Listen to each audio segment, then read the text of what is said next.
Hey guys, this is Josh. It's been about 6 months now since I started this bin. It's way overdue for harvest. I haven't fed it in probably about 2 months, I think. Haven't put any food scraps or anything in it. And they've pretty well processed through everything in it. All the cardboard, all the food scraps, everything. I quit putting dry bedding on top of it because I was using the lid. And all of the dry bedding that I was putting on it ended up drawing moisture from the lid being on it, so it all ended up just going into the bedding. So with the lid on it, I didn't really need to keep a mulch on top of it to keep moisture in, so I just quit using the dry bedding like I used to in my open bins. They pretty well processed all of it. Let me dig through it a little bit here. It's way overdue for a harvest. See, the top of it is nice and crumbly. That could probably be screened out pretty good, but once you get on down in the bin, it's real sticky, clumped together, but it's loaded with worms. So to harvest this bin, normally I would have harvested it about 2 months ago or so, but I've been real busy at work and with family and everything else going on. I've not really had time to deal with it. So to harvest it, I'm going to do the migration method like I've always done. I'm going to take half of the material out from this side of the bed. I'm going to stir it up first, but I'm going to take the material from this half and pile it on top of this half. And then I'm going to fill this side up with fresh material. This time around, I'm going to use screened out compost. Just like I used to use in my other bins, you can use screened out compost or aged manure if you have it. Or you can just fill this side back up with damp cardboard and food scraps, if that's how you'd rather go. So I'm going to get this camera set up on a tripod, and I'll show you pulling this material out and putting it over on this side. There's a couple of options you could use to harvest it if it was all nice and crumbly like this, which is usually how they end up if you're putting aged manure or compost as your bedding. But with the cardboard, it seems to get sticky and clumpy,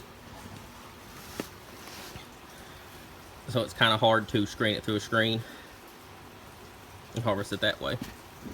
But your other option besides the migration method and screening would be to pile this up into piles with the light over top of it and slowly work through it, getting all the worms out of it.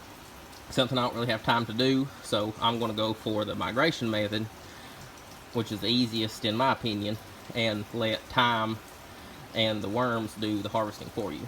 After this is set for 4 or 5 weeks or so, with the new material on this side, all the worms will migrate over to the new material, and then I can just scoop this side out, level the bed out, and start all over again. So that's how I'm going to harvest this bin. Let me get this camera set up, and I'll show you pulling this material out, putting it on this side, and then topping this side back off. Okay, so to harvest this bin, all I'm going to do is take off the material from this side of the bed and pile it on top of this pile, on top of this side. What I'm going to do first, though, is reach in here and kind of stir it up a little bit, because it is very compacted in the bottom. So I'm going to bust it up just a little bit, and then we will pile this half on top of this half and put some new bedding material in the empty side.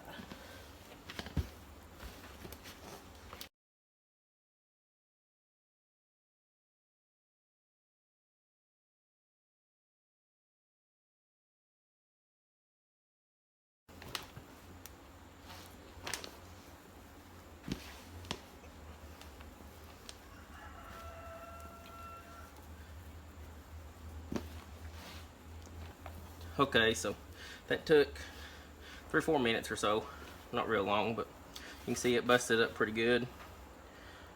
Plenty of worms in it. They pretty well went through everything. A little bit of cardboard here and there that they've not processed, but they pretty well went through all of it.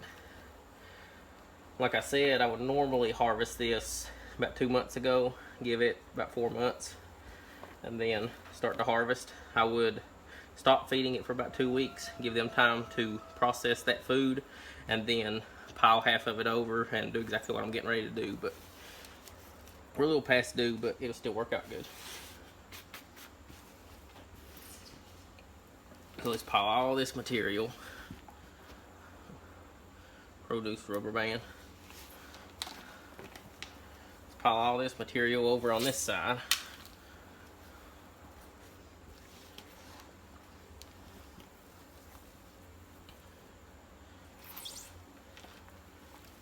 This is one reason I don't like to do the migration method with a bin of this size, and I would rather just screen it out, because by the time you start the migration method, you've got a pretty good pile of material on this side.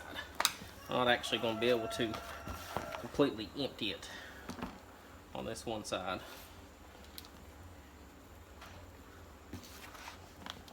Might even have to take a little bit out, I don't know. But that's what we're going to do. We'll leave some of that down in the bottom. It won't hurt anything. And it will compact down a little bit as they process through it. So what I'm going to do is we'll go out there now and get some of my compost that I already have screened out in containers. And then we will come back in here and top this side off. And that'll be it. Let it sit for 4 weeks or so. And then I'll come back and rake this side out and level everything back out. Okay, so here's where I keep my compost at. Each spring I take all the compost out of my chicken area where I make my compost at and put it on my garden beds. So what I did was I screened some of it out with 1/2-inch compost screen like I showed in my other video. And I put it in these 2 trash cans. I got these on clearance at Lowe's. They's like $15 a piece, so pretty good value to store my compost in for the worm bins. And what I do is I just come out here and fill my 5-gallon bucket up with the screened material, and this is what we're going to use in the worm bin from now on. So I'm going to fill this bucket up. It'll take probably 4 gallons or so to top that other side of the bin off, but I'm going to fill my bucket up and take it in there and show you how I put it in the bin.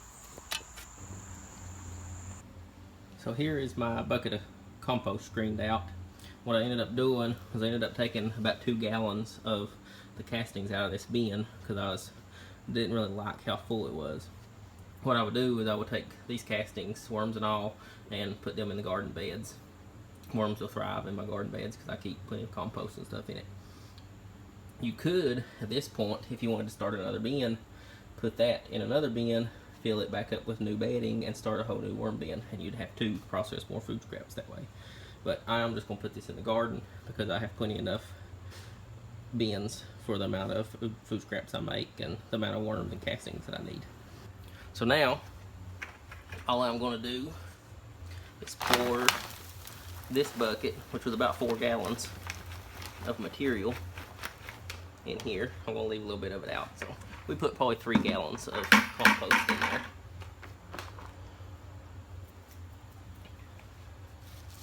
Get my glove on.